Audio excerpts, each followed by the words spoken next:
الحمد لله رب العالمين والعاقبة للمتقين ولا عدوان إلا على الظالمين والصلاة والسلام على أشرف الأنبياء والمرسلين نبينا محمد وعلى آله وصحبه أجمعين سلام الله عليكم ورحمة الله وبركاته. Toujours dans cette 49e leçon intitulée Nul ne connaît l'invisible en dehors d'Allah.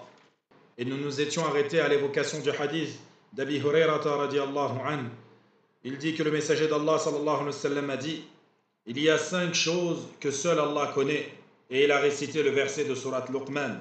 Également, Burayda radiallahu anhu rapporte: j'ai entendu le messager d'Allah sallallahu alayhi wa sallam dire: il y a 5 choses que seul Allah connaît.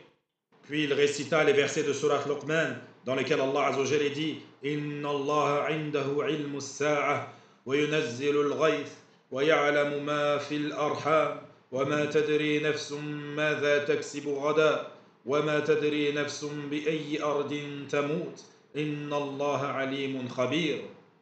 Et sachez, min bab fa'ida, une leçon que Shir nous avait donnée, c'est que dans ce hadith, il y a une preuve que lorsque tu parles avec des gens et que tu argumentes par le Coran, tu n'as pas besoin de précéder le verset que tu vas réciter par A'udhu billahi minash shaitanir rajim.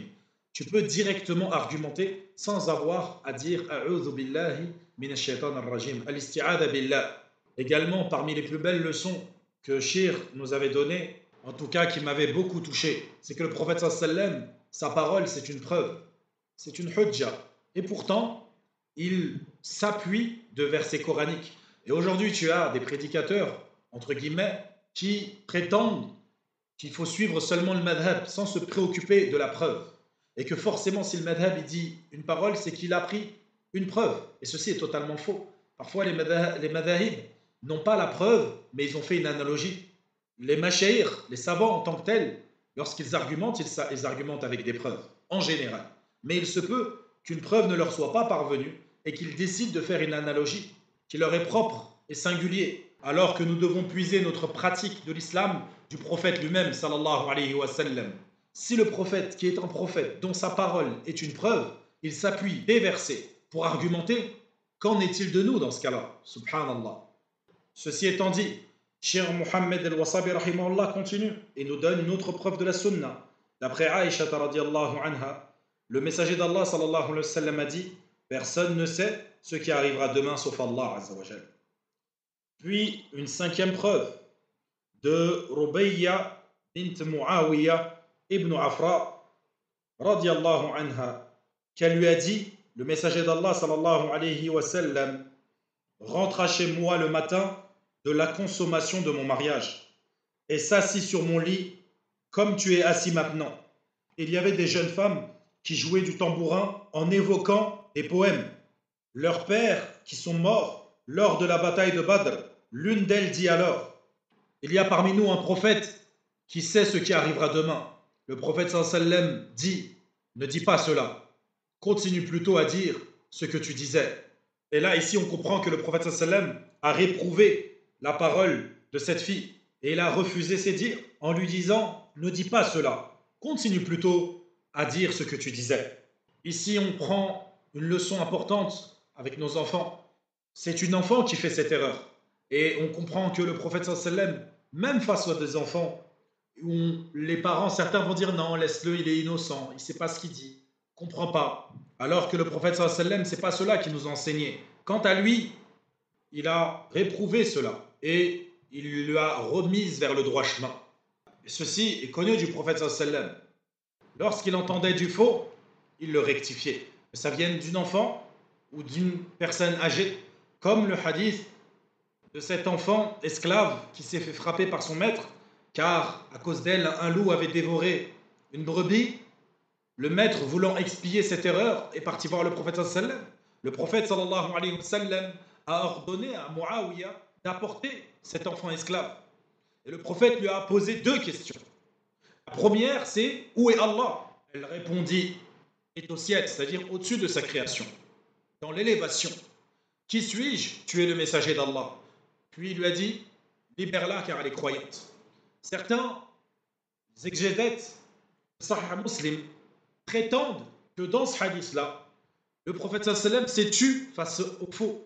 Tout ça pourquoi? Pour dire qu'Allah n'est pas au-dessus de sa création.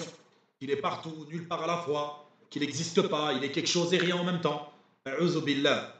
Le prophète sallam, lorsqu'il entendait du faux, il le rectifiait sur le champ.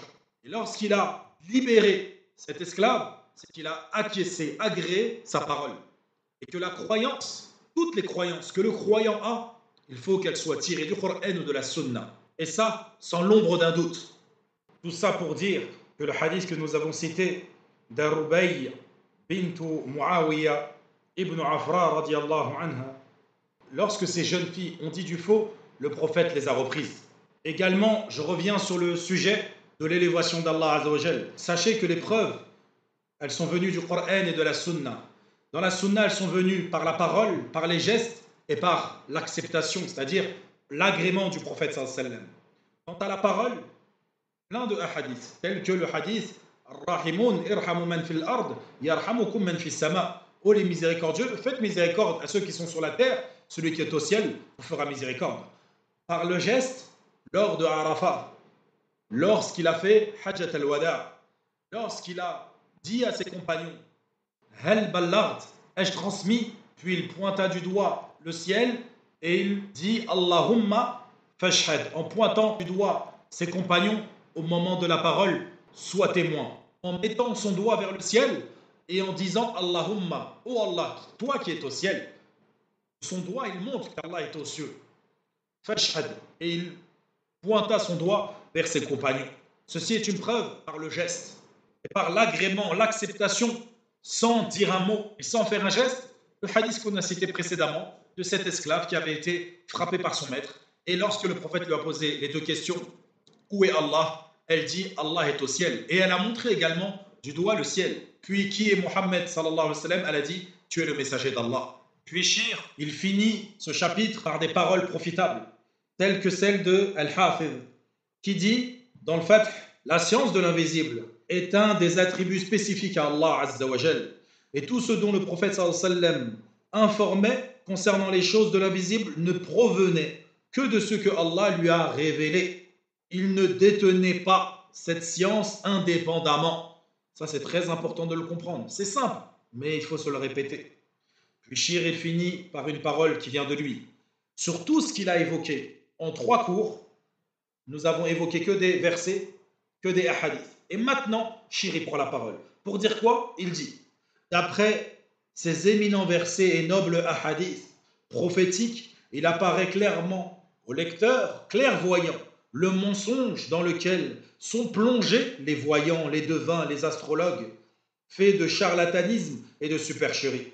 Il en est ainsi de Mahdi Amin, qui est un sorcier, et des 3 femmes devins d'une région du Yémen, et autres voyants, et personne ne connaît l'invisible en dehors d'Allah, seul, sans aucun associé. Naam. Fin de citation. Et nous rajouterons ici quant à la parole de Shir lorsqu'il dit que d'après ces éminents versets et hadiths, il apparaît clairement au lecteur clairvoyant. Nous dirons, il apparaît clairement à quiconque a un cerveau, qu'il soit intelligent ou stupide.